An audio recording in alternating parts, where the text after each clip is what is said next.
Hola, mi nombre es Soledad Rodríguez, soy docente del Departamento de Genética. Esta clase es sobre citogenética y anomalías cromosómicas. Vamos a empezar definiendo la citogenética como el estudio de los cromosomas, su estructura, sus anomalías y su herencia. El análisis cromosómico es un procedimiento diagnóstico muy útil en la genética clínica debido a que las alteraciones cromosómicas representan una categoría importante de las enfermedades genéticas.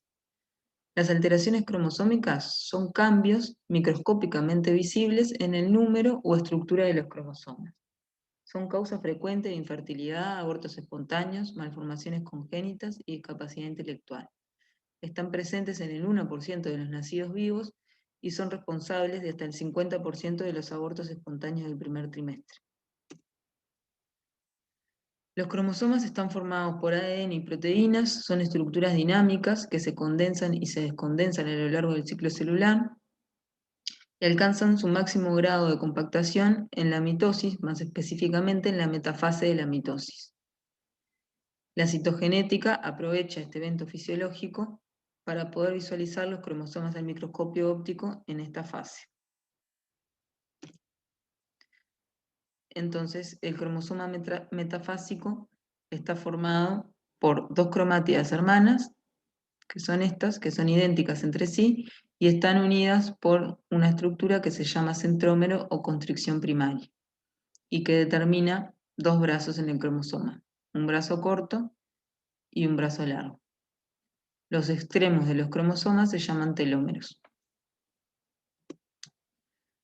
En el genoma humano, en el cariotipo humano, existen tres tipos de cromosomas según la posición donde está ubicado el centrómero.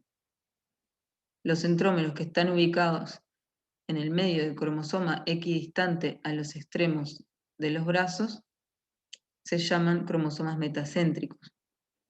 Los cromosomas en donde el centrómero está ubicado un poco más cerca de uno de los dos extremos se llaman cromosomas submetacéntricos, y los cromosomas acrocéntricos son estos en los que el centrómero está ubicado significativamente más cerca de uno de los dos extremos, determinando un brazo corto mucho más pequeño que el brazo largo. El cariotipo lo definimos como el conjunto ordenado de los cromosomas según tamaño y posición del centrómero. ¿Cómo se realiza un cromosoma? Bueno, primero necesitamos extraer una muestra de células que puede ser de sangre, líquido amniótico, vellosidad corial, entre otras.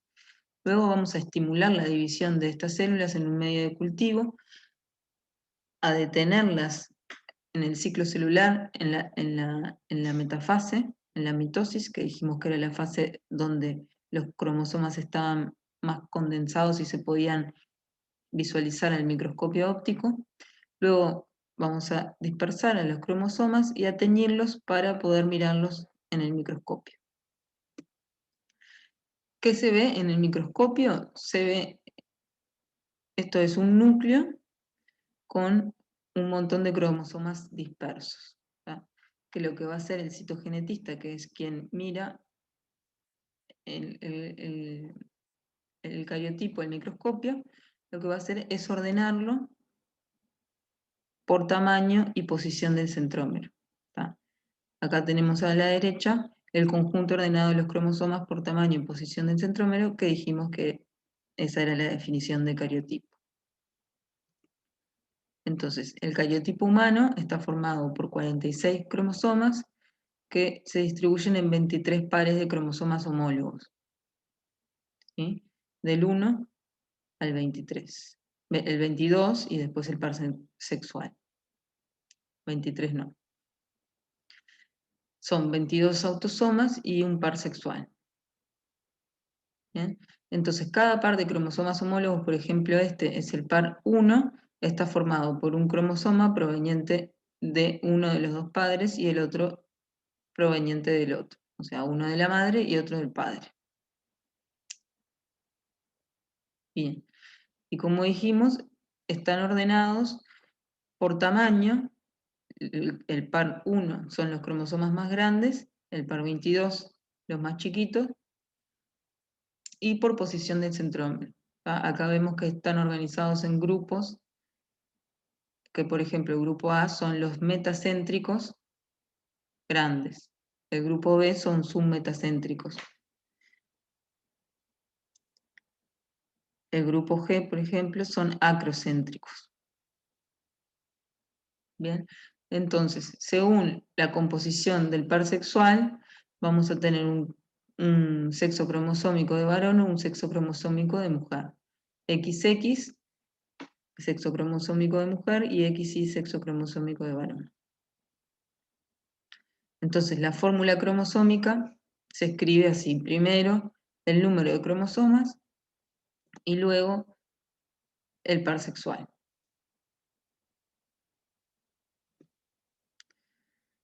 Entonces, existen técnicas para teñir los cromosomas y poder individualizar los cromosomas entre sí, poder distinguir el par de cromosomas 1 del 2. ¿Por qué? Porque cada par de cromosomas se tiñe con un patrón de bandas que es característico de cada cromosoma. Bien, entonces yo de esta manera, además de poder individualizar los cromosomas, voy a poder identificar alteraciones estructurales con una resolución aproximadamente de 10 megabases, 5 a 10 megabases, que son millones de pares de bases, que es el tamaño de cada banda, más o menos. Entonces, cuando yo vea una alteración en el patrón de bandas, ya sea que falte una banda, que sobren bandas o que estén invertidas, eso me va a poder permitir identificar alteraciones estructurales. Bien, entonces, qué información voy a obtener del cariotipo? El número de cromosomas, 46 por lo general, el sexo cromosómico, XX o XY, y la presencia o ausencia de alteraciones estructurales. Bien, entonces todo lo que se desvíe de la fórmula cromosómica 46XX o 46XY va a ser una alteración cromosómica. En este ejemplo tenemos un cariotipo, que lo primero que tenemos que hacer para examinarlo es ver si contar los cromosomas y ver si hay 46 o hay un número diferente a 46. Acá vemos que están los 23 pares, ¿bien? Y no falta ni sobra ningún, eh, ningún cromosoma. Y después lo que tenemos que hacer es identificar el par sexual, si hay 2 cromosomas X o 2 cromosomas Y. En este caso hay 2 cromosomas X, por lo tanto es un sexo cromosómico de mujer. La fórmula cromosómica en este caso sería 46XX. En este caso también tenemos un cariotipo que tiene 46 cromosomas y en el par sexual tenemos un cromosoma X y un cromosoma Y. Por lo tanto, la fórmula cromosómica es 46XY.